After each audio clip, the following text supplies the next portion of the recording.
Tushar ji, Yogendra Yadav ji, stage पे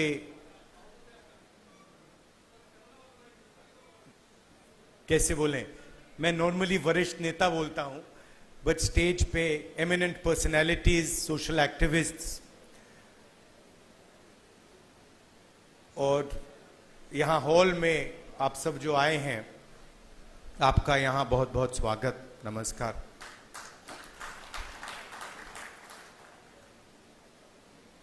मैं आपसे दो तीन चीजें कहना चाहता हूं। पहली चीज यात्रा के बारे में, और जो मेरा अब पिछले 1.5 साल का जो एक्सपीरियंस रहा है। पिछले साल हम भारत जोड़ो यात्रा पे निकले, 4000 किलोमीटर चले, कन्याकुमारी से कश्मीर, और हम सबको, मुझे तो पहली बार हिंदुस्तान को नजदीकी से देखने का मौका मिला। मेरे दिमाग में एक हिंदुस्तान था, एक इंप्रेशन था, और जैसे ही मैं चलना शुरू किया, वो इंप्रेशन टूटता गया, बदलता गया, और अंत में जब मैं कश्मीर पहुंचा, मेरा रियलाइजेशन ये था कि जिस चीज को मैं हिंदुस्तान मानता था, वो एक्चुअली हिंदुस्तान था ही नहीं। वो मेरे इमेजिनेशन का हिंदुस्तान था, अनइन्फॉर्म्ड हिंदुस्तान था। और ये जो मैं हिंदुस्तान भारत जोड़ो यात्रा में जिसको देखा है, ये भी एक प्रकार से अनइन्फॉर्म्ड हिंदुस्तान है। ये पहले वाले हिंदुस्तान से बेहतर इन्फॉर्म्ड है, मगर ये भी हिंदुस्तान की समझ नहीं है, सुपरफिशियल है। मगर उस यात्रा में दो चीजें बड़ी क्लियर थी। एक कि हिंदुस्तान नफरत का देश नहीं है, मोहब्बत का देश है, और इस देश में, इसके डीएनए में रिस्पेक्ट, मोहब्बत, ये बहुत गहरा है। तो चलते चलते मेरे दिमाग में यह सवाल आना शुरू हुआ कि अगर यह नफरत का देश नहीं है, यह पहला देश है जिसने इंडिपेंडेंस की लड़ाई मोहब्बत से लड़ी, और कोई देश है ही नहीं। मतलब कहते हैं कि civil rights movement, Gandhi ji की फिलॉसफी, उसने गांधी जी की फिलॉसफी का प्रयोग किया, मगर जो उनको डायरेक्शन किसने दिया? उनको डायरेक्शन गांधी जी ने दिया, हिंदुस्तान ने दिया। साउथ अफ्रीका में मैं गया था, मंडेला जी ने मुझे यही कहा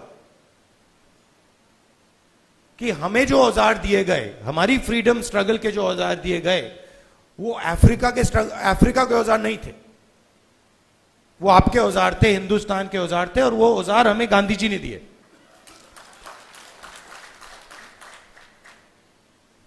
तो जब मैं चल रहा था, मेरे दिमाग में यह सवाल आया कि अगर हिंदुस्तान मोहब्बत का देश है, तो इसमें नफरत क्यों फैल रही है? क्योंकि इतना आसान नहीं होना चाहिए नफरत को फैलाना। हम कहते हैं बीजेपी नफरत फैलाती है, बट कोई ना कोई फाउंडेशन तो होगा, कोई ना कोई बेसिस तो होगी इस नफरत की। तो ये सवाल मेरे दिमाग में था, और आस्ते आस्ते मुझे बात समझ आने लगी कि नफरत का कारण अन्याय है, कि ये देश में गरीबों के साथ, किसानों के साथ, दलितों के साथ, महिलाओं के साथ, युवाओं के साथ, सबके साथ हर रोज अन्याय होता रहता है। 2-3% लोग हैं इस देश में जिनको न्याय का एक्सेस मिलता है। 2-3%, ज्यादा से ज्यादा 5% लोग हैं। उनके लिए कोर्ट्स काम करते हैं, उनके लिए सरकार काम करती है, सारी इंस्टीट्यूशंस में उनके लिए जगह है। बट अगर हम 90% लोगों को देखें, उनके साथ 24 घंटा अन्याय हो रहा है। 16 लाख करोड़ रुपए 20-25 लोगों का कर्जा माफ हुआ। जीएसटी का पैसा है, जनता का पैसा है, किसानों का पैसा है, मगर किसानों का 1 रुपया माफ नहीं होता है। और मैंने सरकार के अंदर से देखा है, जब हमने किसान कर्जा माफी की बात उठाई, जब हम सरकार में थे, तो रिस्पांस मिला कि ये ठीक नहीं है, इससे किसान आलसी हो जाएगा।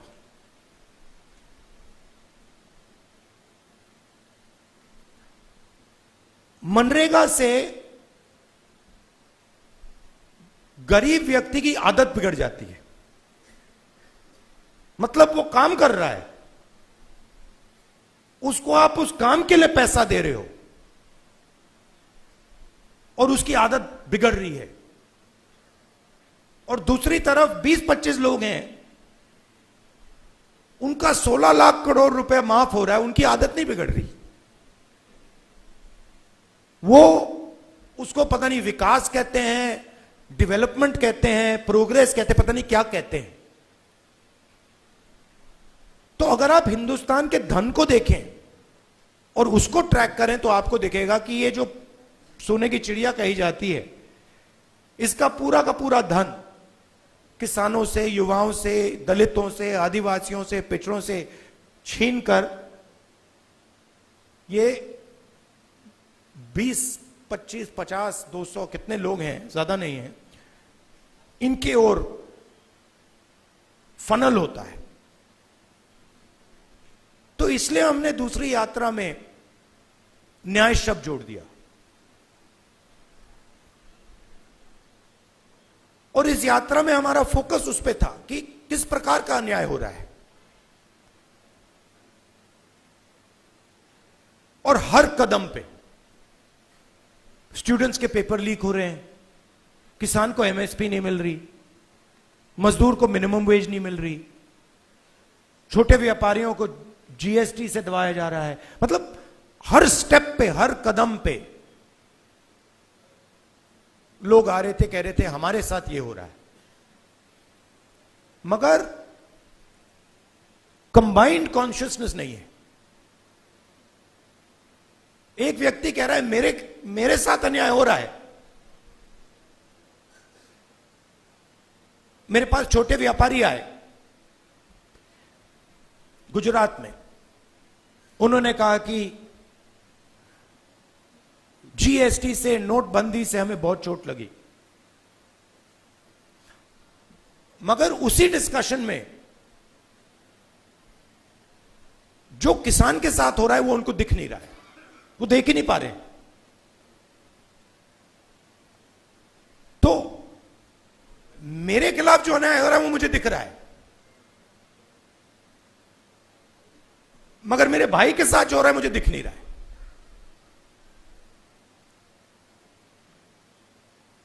तो ये बहुत जरूरी बात है, क्योंकि जब तक आप अपने भाई के साथ जो अन्याय हो रहा है वो नहीं देखोगे, तब तक कोई मूवमेंट खड़ा नहीं हो सकता।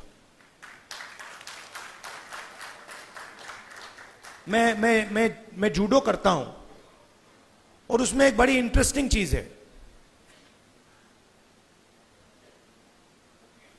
उसमें जमीन पे गिरना पड़ता है, फेंका जाता है व्यक्ति को, तो जब पहले व्यक्ति शुरू करता है तो वो अपने आप को प्रोटेक्ट करने की कोशिश करता है। जमीन पे गिरोगे तो फिर आप अपने आप की रक्षा करते हो, फिर थोड़ा एडवांस्ड होता है, फिर उसको बात समझ आती है, वो जमीन की रक्षा करना शुरू कर देता है। मतलब don't protect yourself, protect the mat. और बड़े मजे की बात दिखती है कि जब आप जमीन को प्रोटेक्ट करते हो तो ऑटोमेटिकली जमीन आपको प्रोटेक्ट करती है। तो मूवमेंट कैसे बनती है? मूवमेंट जब बनती है जब मैं अपने दर्द को छोड़कर मेरे साइड में जो खड़ा है उसके दर्द की रक्षा करना शुरू करता हूं, ऑटोमेटिकली वो मेरी रक्षा करेगा, उसको करना ही पड़ेगा। तो ये एक मेंटल लीप की जरूरत है। सबको दिख रहा है कि भाई किसान को दिख रहा है, मजदूर को दिख रहा है, सबको दिख रहा है, मगर एक दूसरे का दर्द नहीं दिख रहा किसी को। मेरा एक्सपीरियंस है दूसरी यात्रा का। आखिरी बात देखिए, आपने राहुल गांधी का नाम बहुत बहुत बार लिया। कांचा जी मेरे दोस्त हैं, उन्होंने नारे भी दे दिए। ये राहुल गांधी नहीं है, ये हिंदुस्तान में करोड़ों लोगों की फीलिंग है। उनमें से मैं एक हूं और आप मेरे ऊपर फोकस कर देते हैं। बट भारत जोड़ो यात्रा में मैंने अपनी आंखों से देखा, मैं अकेला नहीं चल रहा था, लाखों लोग चले थे मेरे साथ। और एक्चुअली भारत जोड़ो यात्रा की स्ट्रेंथ राहुल गांधी नहीं था, भारत जोड़ो यात्रा की स्ट्रेंथ वो बाकी लोग थे। तो उन पे भी फोकस होना चाहिए। लड़ना हमें एक साथ है, और ये हिंदुस्तान के दो एक्सप्रेशंस के बीच में लड़ाई है। ये राहुल गांधी, मोदी, बीजेपी, कांग्रेस के बीच में लड़ाई नहीं है। हिंदुस्तान के नेचर के अंदर दो आत्माएं हैं, और ये उन दोनों आत्माओं के बीच में लड़ाई है। एक आत्मा कहती है कि हिंदुस्तान बीच से चलाया जाएगा, ऊपर से चलाया जाएगा, और सारे लोग ऊपर देख के ऑर्डर लेके इस देश को चलाएंगे। और ये एक सोचने का तरीका है हिंदुस्तान में, बहुत सारे लोग इसको मानते हैं, एक्सेप्ट करते हैं। और एक दूसरा तरीका है कि हिंदुस्तान को डिसेंट्रलाइज तरीके से, हिंदुस्तान के सब लोगों को सुनकर चलाया जाएगा, जिसको हम, अगर आप धार्मिक तरीके से बोलना चाहते हैं, शिव की बारात बोल लीजिए, कि सब लोगों को जगह देके निर्णय लिया जाता है। जैसे योगेंद्र यादव जी अभी बैठे हैं, बड़ी इंटरेस्टिंग बात आपको बताऊं। 3-4 महीने पहले इन्होंने हमें कहा, देखिए हमें ये जो गारंटीज हैं, हमें क्लियरली बता देना चाहिए देश को कि इंडिया गठबंधन आएगा तो क्या करेगा। और आज मैंने इनसे पूछा कि आप बताइए, ये जो हमने गारंटीज देश के सामने रखी हैं, इससे आप खुश हैं? तो इन्होंने कहा मैं खुश हूं, मगर बहुत केओटिक डिस्कशन हुआ। केओटिक डिस्कशन हुआ क्योंकि ये एक्चुअली कांग्रेस पार्टी की, राहुल गांधी की, खारगे जी की, इंडिया गठबंधन की गारंटीज नहीं है। ये एक्चुअली हिंदुस्तान की आवाज है। उसको हमने चुन चुन के सुन के निकाला है, उसको रिफाइन किया है। बीजेपी ये काम कर ही नहीं सकती क्योंकि उनका तरीका सेंट्रलाइज है, ऊपर से बोलते हैं। नरेंद्र मोदी जी रेडार की बात करेंगे, सब कुछ नरेंद्र मोदी जी से निकलता है। उनके विजन में और आरएसएस के विजन में ज्ञान एक व्यक्ति के पास है,